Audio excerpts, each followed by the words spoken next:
Oppression, brutality, and anarchy. How did Iraq become like this?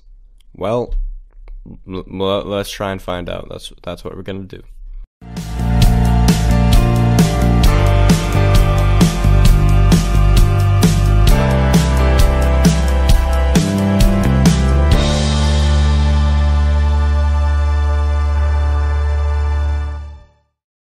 Hello and welcome to Feature History featuring Saddam's Iraq. You see it on the news every week. Civil War in Iraq. What is it about? Why did it happen? And who's to blame? I'm going to attempt to take a step back from any kind of finger pointing here and just get into the plain old facts of how Iraq became like it is today. That means no Bush did it, goddamn Jews, or any kind of larger conspiracy. Plus I imagine the comments will take care of those for me. I'm sure just about anyone old enough to process the words I'm saying remembers Saddam Hussein, the presidential dictator of Iraq. But who is he really? What did he actually do? And why was he public enemy number one? These are the questions I'm going to attempt to answer. So strap in, buddy, it's gonna be a long one. I've gotten ahead of myself somewhat here, so let's take a step back. In fact, let's take a leap back all the way to 1918. The Ottoman Empire is defeated in the First World War, and the British and French get to work doing what they do best: empire. Ottoman territory is partitioned vaguely into what we have today, and the state of Iraq is born under British control. The British took it upon itself to select Sunni Arabs for the position of power in government and ministry, despite the majority of the population being Shiites. They also decided the government would be a monarchy with Faisal I of Iraq at its head. It wasn't until 1932 that the Kingdom of Iraq became an independent state at the request of Faisal. The people of Iraq, though, were not pleased with serving under the Syrian Hashemite dynasty, and several high-ranking officers known as the Golden Square staged a coup in 1941. The British were able to beat back the disgruntled officers in the Anglo-Iraqi War and keep the king and his dynasty in power. Despite this initial coup being a failure, it set a trend, and it became clear to onlookers that Iraq was not a stable country in these turbulent times. In fact, Iraq would face much government instability in the Arab Cold War to follow, which would span from 1952 to 1970. Saddam Hussein al-Mahdi al-Tikriti was born in 1937 to a poor family near the town of Tikrit. He fell in line with the popular anti-British Arab nationalist sentiments and dropped out of secondary school to join the Ba'ath Party in Baghdad. The Ba'ath Party preached ideas of Arab unity and dismantling foreign imperialism within the region. When Saddam joined the party, they had been conspiring to assassinate the Iraqi Prime Minister Abdel Karim Qasem, who had overthrown the monarchy in the 1958 July Revolution. Not to be confused with the 1830 July Revolution of the same name. Plan successfully failed horribly, and Saddam fled to Egypt in the most classic of ways, on a donkey in the desert. He didn't return home until the 1963 coup that saw members of the Ba'ath Party and Abdul Salam Arif take power. Tensions grew between President Arif and the Ba'athist leader of choice Ahmed Hassan al-Bakr, for who truly held more power. Despite the unease within the new Iraqi government, discussions began between Syria, which had recently seen its own Ba'athist revolution, and Egypt for unification. Al-Bakr decided at the same time he would not allow himself to be second fiddle to Arif, and the Ba'athist members of the government threw Arif and all other non-Ba'athist members out of the cabinet to secure a fully Ba'athist regime. Saddam began his own push for power within the government, attempting to work his way up the chain of power, but negotiations of unity broke down and the Ba'athist Party in Syria and Iraq were split. Arif saw weakness in the Ba'ath Party in Iraq and led a counter-coup against them, putting Saddam's plans to a halt, and he, like many other Ba'athists, were imprisoned. Arif continued to reign as president until a plane crash saw his demise. When his brother succeeded him, the Ba'athists were able to trigger a bloodless coup and place al-Bakr as president in 1968. Releasing Saddam from prison in the process. Saddam, being a distant relative of al-Bakr, soon became his vice president and took it upon himself to purify the government, clearing all those dissidents through either imprisonment, torture, or execution. A decade later, in 1979, Saddam was able to apply pressure and persuade al-Bakr to retire, having Saddam sworn in as the new leader of the republic. To ensure a secure transition, Saddam ordered the execution of dozens of top-ranking officers.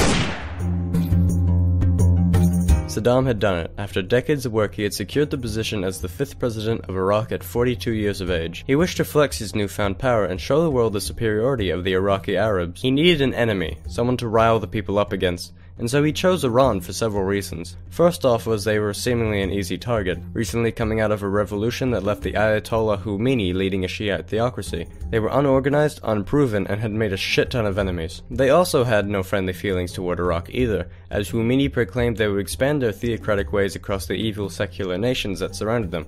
a nation like, just for the sake of example, Iraq. Of course, not everything was based on ideology. There's always a goal, if not multiple.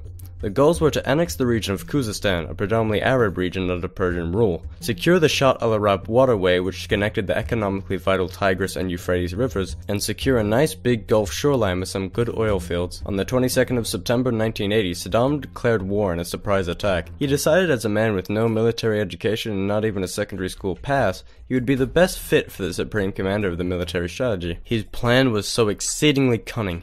He would order a third of his army to move across the northern border, securing the defense of Baghdad in case of any counterattack. He ordered another third of his army to move through the center, cutting off North and South Iran. And yet another third would move across the south, securing their objectives in Khuzestan. Or, to simplify his strategy, he lined his entire army up on the border and told them to march forward. In Saddam's defense, he did expect the Iranians to almost immediately splinter, but then to criticize Saddam, he was completely wrong.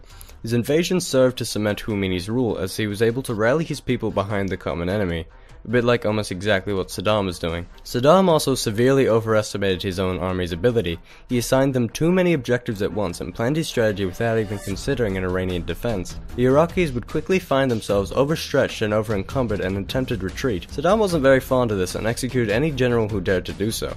After executing about 3 of them, he ordered a retreat. Within 2 years, the Iraqi army had been forced onto the strategic defense, and Saddam considered a unilateral ceasefire. Khomeini refused, overestimating his own forces just like Saddam had. He demanded that Saddam be removed from power and Iran receive compensation. Take a wild guess at how Saddam felt about that option. Iran launched Operation Ramadan. Objectives were to capture Basra, Iraq's only port, and sprinkle a bit of destroyed infrastructure everywhere they went. With the war lasting as long as it did, Iraq still needed to make money, and so would run its oil trading through third-party countries such as Kuwait and Saudi Arabia. Iran decided that it didn't care too much about little old things like internationally witnessed war crimes, and continued on attacking Iraq's oil shipments, causing many of the world's powers to back Iraq against this menace. Iran, with only numbers and radical fervor to their name, launched attack after attack towards the Iraqis' entrenched positions, only to be slaughtered in chemical weapons attack and artillery barrages, heavily reminiscent of the Great War. By 1988, Iran had exhausted itself with persistent failure over the years. It lacked the resources to continue sending their men to the slaughter, only to be thanked with Scud missile attacks on Tehran. By April 1988, after having been gifted a substantial amount of resources and now prioritizing the benefits of mechanized warfare, Iraq was able to launch a large-scale counterattack into Iran. This would be the final breaking point. Khomeini accepted UN Resolution 598, calling for an immediate ceasefire on July 20th, 1988. Official peace would come later on the 20th of August, and most would consider the result as a stalemate. Iraq and Iran, though? Well, both believed they were the respective victors. Over 1 million had died and Middle Eastern affairs had been permanently scarred, but no side made any true gains. After the Iran-Iraq War, the country was devastated and heavily in debt. The oil infrastructure and economy needed rebuilding and rejuvenation. Kuwait made this almost impossible, constantly demanding that Iraq pay back their debts, while Kuwait itself drove them out of the market by constantly dropping oil prices and exceeding their quotas. On top of this, Kuwait had also struck a nerve in Saddam by not respecting Iraqi borders and drilling into the Rumelia oil field on the border. George Herbert Walker Bush, or for the sake of time, Bush Sr., intervened in the quarrel and judged that Kuwait should pay $10 billion. Yes, that's billion with a B, to Iraq in compensation. The Emir of Kuwait, Jaber III, only actually paid back 9 of the 10 billion, and Saddam was outraged. Now this might sound like a bit of an overreaction over just missing out of 1 of the 10 billion, but you have to keep in mind that he's being swindled out of $1 billion. I can't justify his followed response though, which was to declare war and invade Kuwait on August 2nd, 1990. He cited historical claims to the land, and within only 2 days had conquered the country. Jaber only narrowly escaped his palace and fled to Saudi Arabia, followed by hundreds of refugees. Kuwait was incapable of reconciling their forces and fighting back without foreign intervention, and so Jaber made sure the people's pleas were heard before the International Committee. The UN was quick to denounce Saddam and place sanctions on his country, but he was not deterred and announced that Kuwait was now the official 19th province of Iraq. Saddam also began to deploy troops to Iraq's borders with Saudi Arabia, which raised concerns for the close US ally. The US and other NATO nations began a military build-up in Saudi Arabia in an operation that was dubbed Operation Desert Shield. You'll notice they become big fans of the Operation Desert naming convention. It became clear to Saddam that a counterattack was inevitable, and he declared jihad against the West and its allies. Few actually answered the secular leader's call. He noted that Bush also began to use his time to rally a coalition of countries to fight against him. The coalition contained nations such as the UK, France, Australia, Saudi Arabia, and many, many more. Saddam attempted to garner his own allegiances, but only was able to acquire the pledge of a few other third world dictators, only Saddam of which would answer his war cry when the time came. Saddam, either arrogant or testing his luck, sent a list of demands to President Bush which called for an Israeli exodus from Palestinian lands, Iraqi access to the Persian Gulf, and even a beneficial trade deal with the US. Bush, after a long pause for thought, or to have a good laugh about such ridiculous demands, swiftly denied it. On November 29, 1990, the UN Security Council authorized the use of all necessary means of force against Iraq if Saddam refused to withdraw from Kuwait by the following 15th of January. That would almost sound ominous if it wasn't so bloody wordy. At the crack of dawn on January 17, 1991, a massive US-led air offensive hit Iraq's defenses. This bombing campaign, dubbed Operation Desert Storm, continued until mid-February.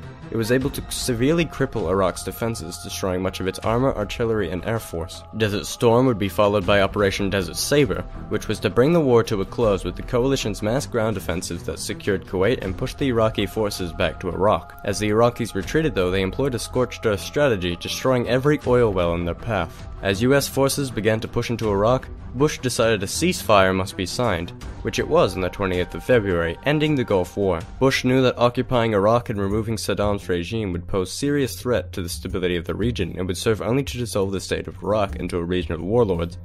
I like to call this foreshadowing. Saddam agreed to the terms that in which would recognize Kuwait's sovereignty and Emir Jaber III's claim to that land. He would establish a no-fly zone in the northern region of Iraq, and he would strip the country of weapons of mass destruction, including any nuclear, biological, or chemical arms. After peace was made, the US attempted to encourage the Kurds and Shiites of Iraq to rise up and initiate an internal regime change, but they were swiftly stomped out by Saddam when the US failed to support them sufficiently. This indicated to the US that while Saddam's regional powers had been curbed, his internal reign of terror would continue with no end in sight.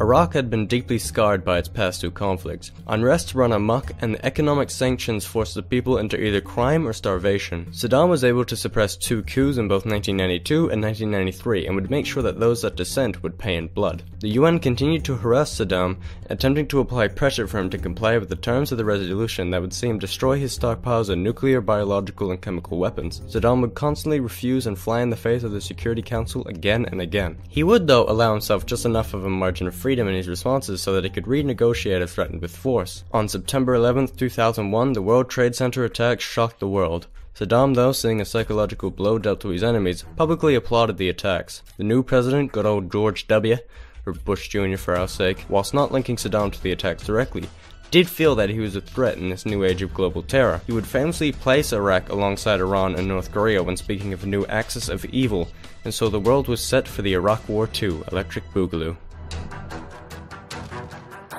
In November 2002, the UN passed Resolution 1441, which would charge Iraq of violating Security Council resolutions and warned that they would face serious consequences as a result of its continued violations of its obligations. Bush Jr. knew that Saddam would have to be forced out of power, and Bush wouldn't take the same caution his father had offered, whether that be for good or for ill. Bush crafted a new coalition which featured the US, UK, Australia, and Poland to undertake the so subtly named Operation Iraqi Freedom. The mission was set up to strip Saddam of his power and his alleged weapons of mass destruction. You might want to ask how they knew if they even had them.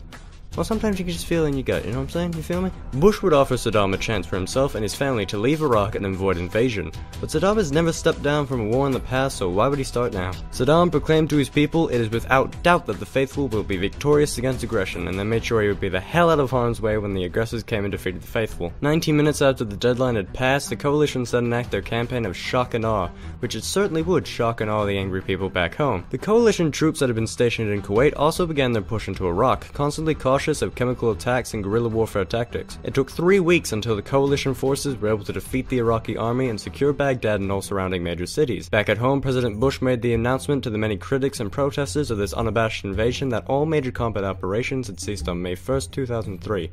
Mission accomplished. Right? War, like all things, except maybe like playing Reaper and Overwatch, is complicated.